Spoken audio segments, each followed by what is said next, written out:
पाटनाई, यादव, तेली, कुमार, महार, डोम, पटेल, मुस्लिम और तमाम वो जातियों के लोग जो हक वंचित समाज के लोग थे, जिनके पुरखों के साथ शोषण हुआ, जिनके साथ जातिगत और धार्मिक भेदभाव हुआ, उन लोगों को माननीय कांशीराम साहब ने एक माला में पिरोकर बहुजन समाज बनाया और हमें देश की सबसे बड़ी राजनीतिक पार्टी बनाई। लेकिन आज आप देखिए, जब आप संसद भवन को देखेंगे तो दूर दूर तक हमारा एक भी साथी आपको नजर नहीं आएगा। ईमानदारी से बताइएगा, क्या पीड़ा नहीं होती है? क्या तकलीफ नहीं होती?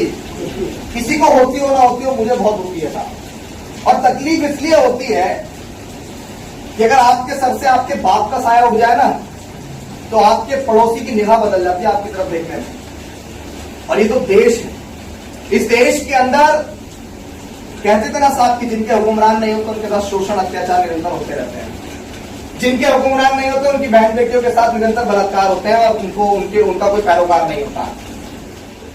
लेकिन आज हम जब देखते हैं तो उसमें सबसे बड़ी कमी नजर आती है कि अगर हमें सामाजिक परिवर्तन, आर्थिक मुक्ति के आंदोलन को सफल करना और व्यवस्था परिवर्तन करना है, अगर हमें व्यवस्थित रहना है, स्थापित होना है, तो हमें देश में प्राइम मिनिस्टर बनाना पड़ेगा। और अगर हमें देश में आज प्राइम मिनिस्टर बनाना है, जिस समय मान्यवर कांशीराम साहब ने अपना मूवमेंट शुरू किया था, उस समय लोग राजनीति के राह को नहीं जानते थे, लेकिन आज लोग घर घर में डॉक्टर अंबेडकर के नाम पे नेता है। तो आज हमें और ज्यादा मेहनत करने की आवश्यकता है। तो अगर आज हमें प्राइम मिनिस्टर बनाना है तो अलग अलग विभिन्न पार्टी और संगठनों और दलों में बिखरे हुए नेताओं को एकजुट करना पड़ेगा। और अगर हमें उन्हें एकजुट करना है तो हमें पहले नीचे जमीन पे जाके जनता को एकजुट करना पड़ेगा। और अगर जनता को एकजुट करना है तो हमें पहले खुद इस मिशन को पढ़ के समझ के अपने घर से बाहर निकलना होगा।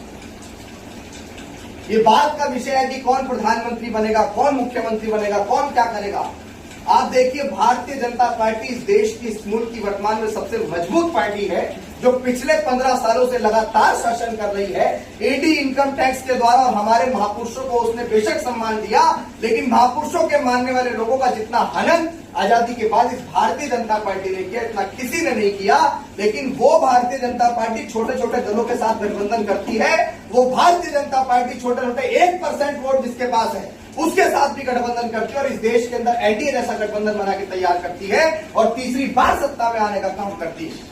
वो कांग्रेस पार्टी जिसने डॉक्टर बाबा साहेब अम्बेडकर को जीते जी सम्मान नहीं दिया, डॉक्टर बाबा साहेब अम्बेडकर को मरणोपरांत सम्मान नहीं दिया, उस कांग्रेस पार्टी ने यूपीए बनाकर इस देश की सत्ता में काबिज होने का काम किया।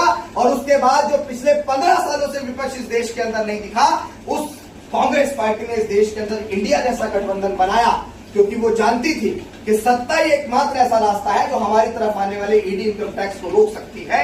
उसने छोटे छोटे दलों के साथ गठबंधन किया और कई स्टेटों के मुख्यमंत्री उस गठबंधन में शामिल थे। और सबसे बड़ा मजबूत विपक्ष राहुल गांधी हमारी पिच पे आके खेल के भारत के संविधान को उठा के किसको चुनाव करना। लेकिन आज हमारे विरोधी भारत के संविधान को हाथ में लेके आरक्षण की बात करके देश के सबसे मजबूत विपक्ष बन के बैठ गए, तो हमें बहुत शर्म आती है। जिस सदी में हमें इस देश का हुक्मरान बनना था, उस सदी में हम लोग उस आंदोलन से बहुत पीछे चले गए। मेरा घर से निकलने का सिर्फ इतना उद्देश्य नहीं है कि मैं कोई पार्टी या संगठन बनाने आया हूं।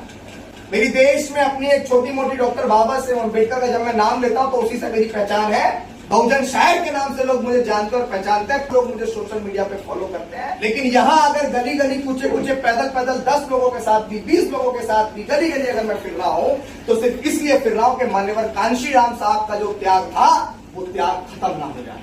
मान्यवर कांशीराम साहब का जो समर्पण था वो समर्पण खत्म ना हो जाए।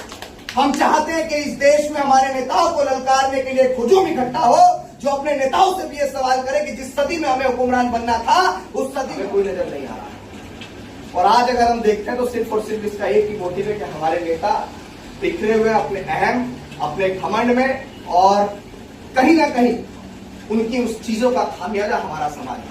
ऐसे हमारे नेताओं को हमें ललकारना पड़ेगा, उनसे सवाल करना पड़ेगा कि आपके नीचे जिन लोगों ने आपको तैयार करने के लिए, आपको सदन के अंदर भेजने के लिए, आपको समाज का नेता बनाने के जिन लोगों ने अपना घर फूंक दिया, अपना परिवार फूंक दिया, आपके साथ पूरे दिन रात मेहनत करके आपको उस मुकाम तक पहुंचाया कि आप सदन के अंदर पहुंचकर हमारे अधिकारों की लड़ाई लड़े, लेकिन आप गुलाम बनकर बैठ गए हैं। तो उन लोगों के खिलाफ सवाल करने के लिए हम लोग एक मोर्चा तैयार कर रहे हैं। मैं इस देश में जिस मान्यवर कांशीराम साहब ने डॉक्टर बाबा साहेब अम्बेडकर को मरणोपरांत जीवित किया, मैं उस मान्यवर कांशीराम साहब के सामाजिक परिवर्तन के आंदोलन को पुनः जीवित करने निकला हूं। बस इतनी सी मेरी लड़ाई है।